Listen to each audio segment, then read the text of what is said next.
Hi, I'm Dr. Victoria Boyd, and I want to help you not make the mistakes some of my clients have already done.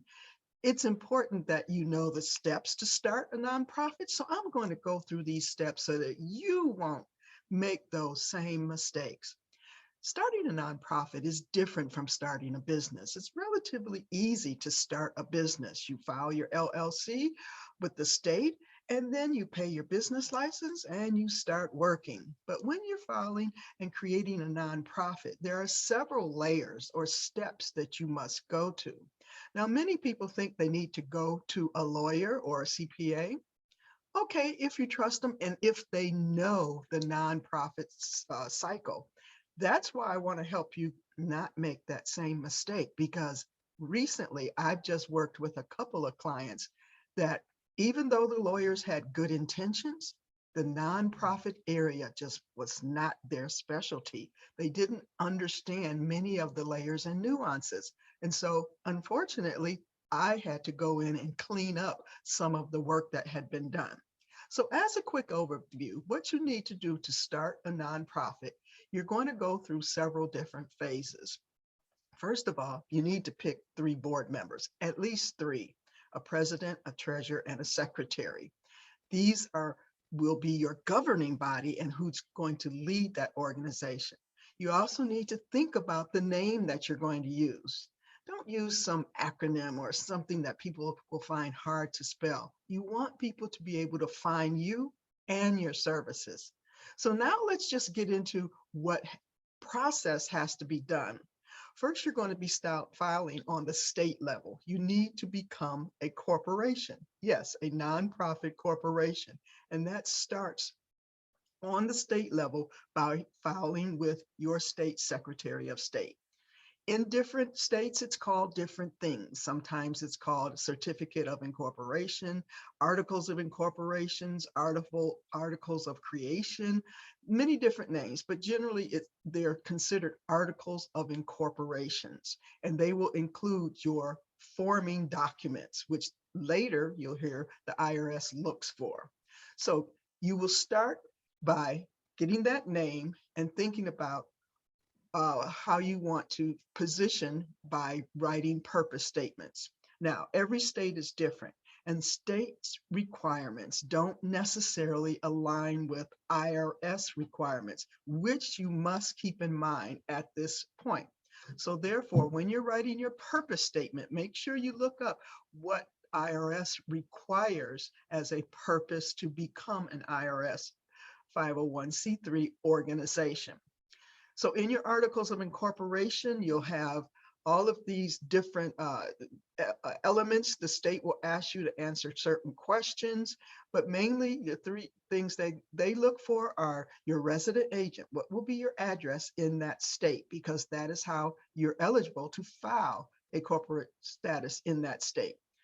You'll need your purpose statement that says why you feel you should be a nonprofit and what it is that you're going to do.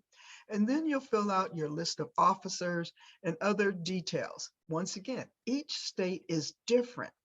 So what I recommend is you have a separate articles of incorporation document.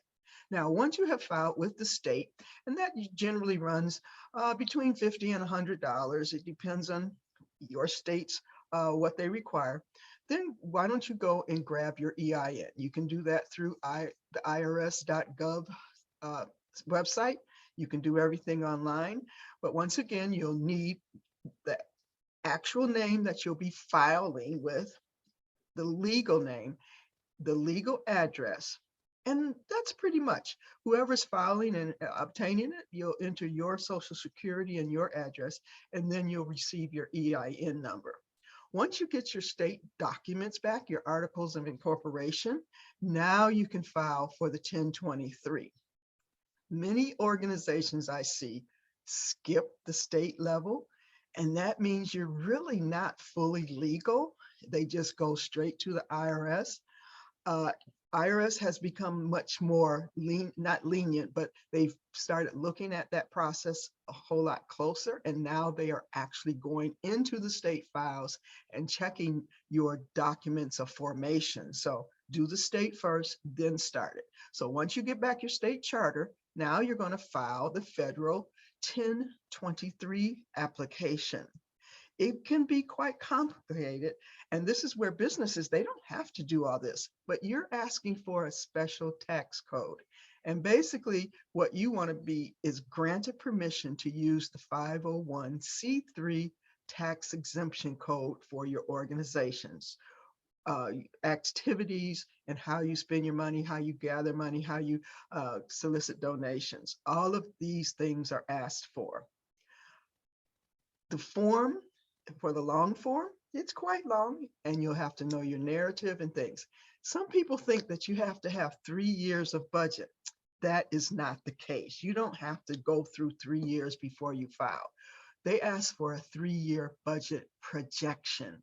That means you create a projection, just like you would do business planning, where you're projecting your budget for the upcoming season. You're going to do it for 3 years and enter it into that form. You're going to answer some other pertinent questions too. Once you file this and you get back your determination, you are a fully authorized 501c3, and you can do all of the different functions and have all of the benefits of being a 501c3 tax exempt organization. Now, all of this might seem complicated, and to a certain degree, it is technical. And that's why I feel those individuals that have nonprofit expertise are better to help you through this process. So if you have any questions, please reach out to Dr. Victoria Boyd, and I can help answer all of your questions. Hope you have enjoyed these tips, and I hope I can help you avoid the mistake of spending $3,800 and still not have your 501c3.